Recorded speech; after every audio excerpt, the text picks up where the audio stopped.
안녕하십니까. 중년 자산가 분들의 고민을 풀어보는 시사 정보 유튜브 채널 YN타임즈입니다. 만나 뵙게 돼서 반갑습니다. 오늘은 여러분들과 같이 환율 하락 시의 재테크 전략이라는 것을 가지고 한번 말씀을 나눠보도록 하겠습니다. 요즘에 사실은 밤새 자고 일어나면 환율이 내려온다라는 얘기들이 참 많아요. 그래서 이 환율이 내려왔을 때, 환율이 변동성을 갖고 왔을 적에 우리가 지금까지 일구었던 자산, 그리고 앞으로 가야 될 부분들을 어떻게 해야 될지, 이런 부분들에 대한 전략을 가지고 한번 체크해 보도록 그렇게 하도록 하겠습니다. 환율에 대한 거를 좀 읽는 부분들에 대한 거, 이거를 문의해 오시는 분들이 계셔서 간단하게만 좀 쉽게 한번 말씀드려보고 건너가죠. 뭐냐 그러면 뒤에 거로 앞으로 읽으면 됩니다. 뒤에 것으로다가 앞에 것을 읽으면 되는 겁니다. 그러니까 너무 어려운 부분들에 대한 거는 아니니까요. 여러분들께서도 한번 보세요. 뭐냐면 원달러 환율이라고 한다는 건 뭐냐면 달러로 원화를 사는 부분들에 대한 거예요. 원, 하게 되게 되면 이거는 엔화로다가 원을 사는 형태가 되는 거고요. 그 다음에 달러, 유로 하게 되게 되면 유로는 뭐다? 달러를 사는 거예요. 이 얘기예요. 뒤에서 앞에 거를 샀을 적에에 대한 얘기 머릿속에 가지고 계시고요. 아주 쉽게 다시 한번 해보죠. 환율이 상승한다, 하락한다. 그 다음에 강세다, 약세다 그러는데 그런 부분들에 대한 거를 아주 제가 쉽게 했으니까 한번 봐보도록 하죠. 아까 우리가 앞에서 좀 전에 얘기한 것처럼 원달러 환율 부분들에 대한 것을 1200원으로다가 한번 놓고 한번 봐보죠. 얼마로 놓냐 그러면 1200원으로다가 놓고요. 그 부분에 대한 걸 한번 가보죠. 자, 1200원 부분들에 대한 거예요. 그러면 1달러로다가 몇 개를 사면 1200개의 원화를 살 수 있다라고 한번 해봐요. 몇 개라면 1200개. 그런데 이 부분들에 대한 것이 원달러 환율이 만약에 1000원으로다가 조정이 됐다고 하죠. 그러면 1200에서 1000원으로다가 조정이 됐을 적에 1달러로다가 몇 개를 살 수 있다? 원화를 1000개를 살 수가 있다라고 하는 거예요. 그러니까 결과적으로 얼마예요? 200이 줄어들어갔네요. 그죠? 다시 말해서 뭐냐 그러면 뭐든 간에 달러의 가치가 환율이 어떻게 돼? 달러의 환율이 하락이 됐다라고 하는 거죠. 그렇죠? 그거는 어떻게 되면 사가지고 하는 개수가 줄어들었다라고 하는 거니까 그거는 환율의 하락이라고 하는 거고요.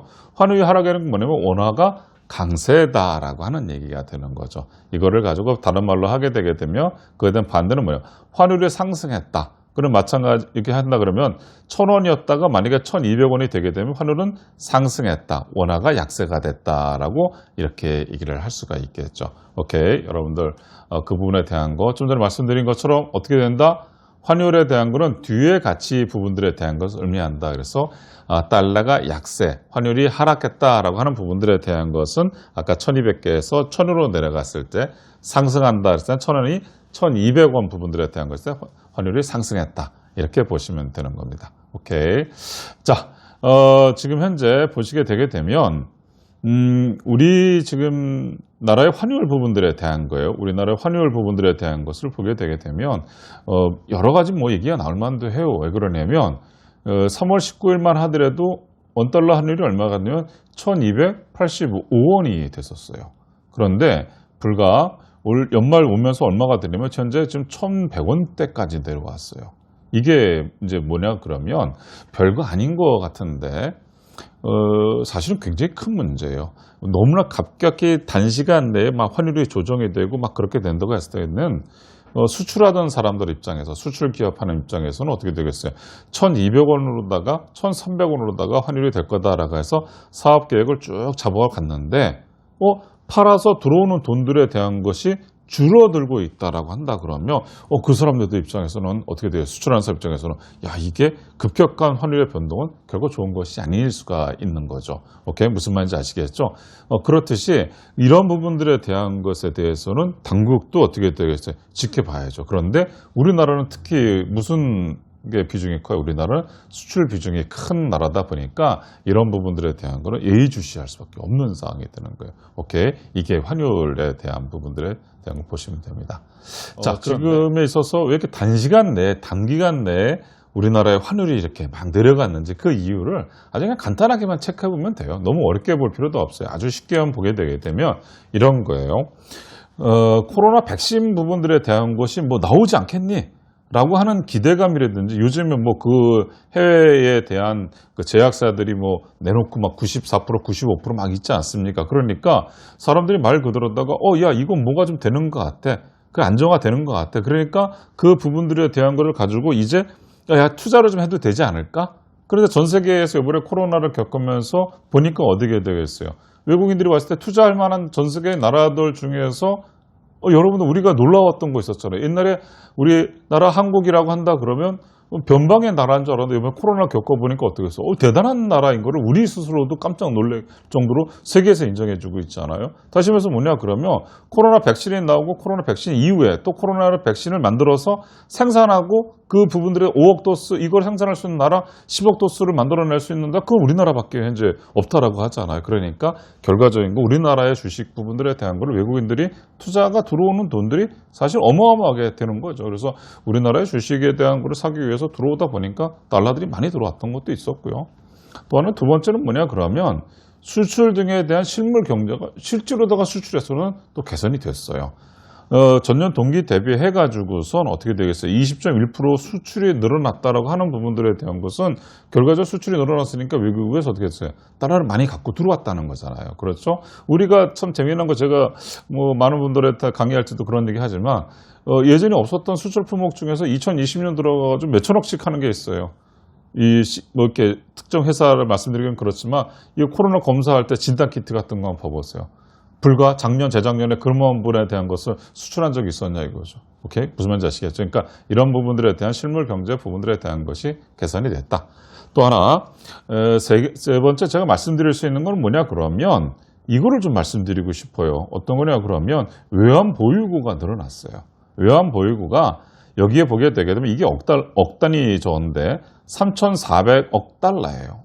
우리가 옛날에 IMF 때 200억 달러 가지고선 호덕호덕 하다가 결과적 IMF 터졌는데 지금은 어떻게 됐냐? 3,500, 3,700, 3,800 그래서 올라가가지고서 언제면 지금 4,000억 부분들에 대한 것까지 쭉 올라갔어요. 그러니까 4,000억이 넘어가는 부분들에 대한 거예요. 우리나라에서 발행된 국채라든지 정부기관채 이렇게 해가지고서 들어와 있는 달러 보유고 부분들에 대한 것을 해가지고 여탄에 지금 현재 얼마? 6월 말에 현재 4,100억 달러 형태가 좀 외환 보유가 있으니까 달러가 넉넉하게 있는 거죠. 그러니까는 이 부분들에 대한 우리나라가 뭐 달러가 부족해야 달러 가치가 막 올라갈 텐데 그런 게 아니다라고 하는 거죠. 그래서 저는 여러분들한테 큰 거보다 이 세 가지만 간단히 말씀드리고요.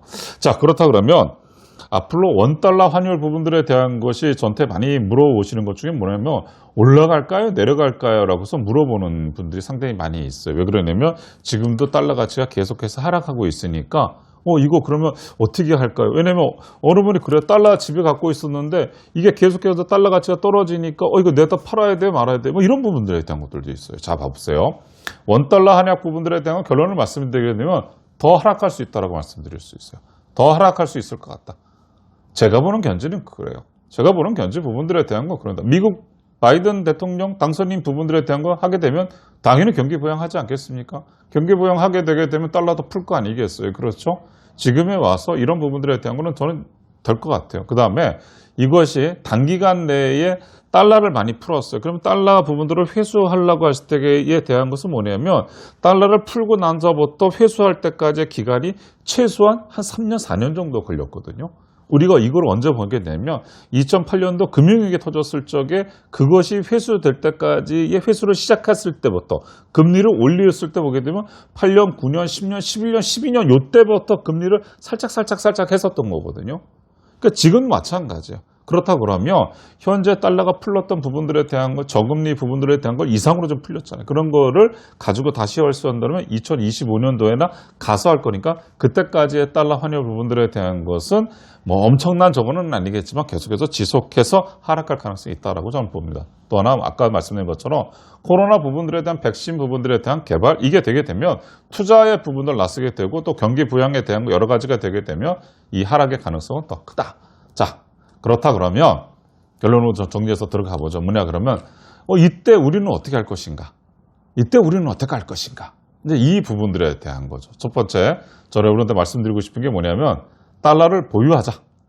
달러를 보유하자. 달러 보유 부분들에 대한 것을 가지고선 하는 것은 전 오케이. 달러 부분들에 대한 것을 보유하자. 왜 그러냐면 그래도 전 세계 넘버원 부분들에 대한 기축통화 넘버원 부분들은 우리가 사실은 뭐가 있겠어요? 그럼 미국이지 않습니까? 뭐 경제 부분들과 수출 부분들은 중국을 얘기하지만 뭐 여하튼 간에 넘버원 부분들에 대한 것 중에서 또 기초세계 전 세계적인 거는 미국이 넘버원이지 않습니까? 그래서 여하튼에 지금과 같이 달러라는 것은 안전자산이에요. 그리고 3차 코로나 지금 현재 대유행 막 좀 되고 있지 않겠습니까? 그렇다 그러면 안전자산으로다가 지금 나올 수 있는 게 어떻게 보면 달러예요. 그러다가 나중에 또 달러 가격이 올라가면 또 뭐 주식이 또 뭐 내려가고 여러 가지가 됐을 적에도 여튼간에 상세 효과를 가지고 올 수 있는 것이 저는 위험 회피용 자산으로서 달러다 이거죠. 오케이. 첫 번째 부분 말씀드리고 두 번째는 뭐냐 그러면 이런 달러 부분들을 갖고 있는 거 있다 그러면 이 달러를 가지고선 그렇다고 해가지고선 가만 또 두는 것보다는 이왕이면 전 시간 제가 위에다가도 다시 올려드리겠지만 전 시간에도 말씀드린 것처럼 뭐냐면 미국의 ETF에 대한 것을 좀 투자하자, 넣어두자 이렇게 좀 말씀드리고 싶어요. 왜 그러냐면 위험 회피, 달러 자산 확보되죠. 코로나 이후의 경기 전망이에요. 제가 여기다 여러분들 타이밍과 미래 뭐 이렇게 얘기를 썼는데 이건 뭐냐 그러면 저한테 질문 들어오고 상담 들어오시는 분들 중에서 있어요. 지금이 들어갈 타이밍입니까? 어떻게 보면 그렇죠. 성공을 하는 건 타이밍에 뭐 이렇게 얘기를 하잖아요. 그런데 적어도 말이에요. 제가 이렇게 오면서 느끼는 건 뭐냐 그러면 타이밍이라고 해서 환율이 올라갔다 내려갔다 그 순간적인 변동은 가지고 있을 수 있겠지만 환율은 뭐냐 그러면 신의 영역이라고 얘기하거든요. 환율은 신의 영역이라고 얘기를 합니다. 국제 정세가 아무리 어떻다 하더라도 환율에 대한 것. 그러니까 미세하게 들어가는 타이밍보다는 어떻게 되냐면 요 코로나 이후에 있어서의 미래가 어떻게 갈 것인지 그 역사적인 타임이 시간이 어떻게 흘러갈 것이 저는 거기다 투자하는 것도 오히려 더 괜찮다고 생각을 합니다. 그렇다 그러면 미국이라고 부분들에 대한 또 안정과 성장이라고 하는 부분들에 대한 4차 산업과 AI 여러 가지가 따진다고 했을 때에는 미국에다가 그렇죠? ETF에다가 공인 내에 있는 그런 부분들에 대한 거를 해놓으시게 되게 되면 여러분들이 배당까지 받아가는 부분들에 대한 거를 가장 금상첨화에 대한 것이 아닌가라고 생각을 합니다. 그래서 뭐 여러분들 참조하시게 되게 되면 지난번에 이 물려 방아들 이렇게 불려드렸던 부분들에 대한 거 처음에 나왔었던 거에서 좀 부모님이 모르면 물려줄 게 없다 편에도 다시 한번 보시고요. 그렇다 그러면 여러분들이 환율이 하락할 적에 어떻게 대응해야 될지 여러분들의 답은 반드시 나와 있다. 그렇기 때문에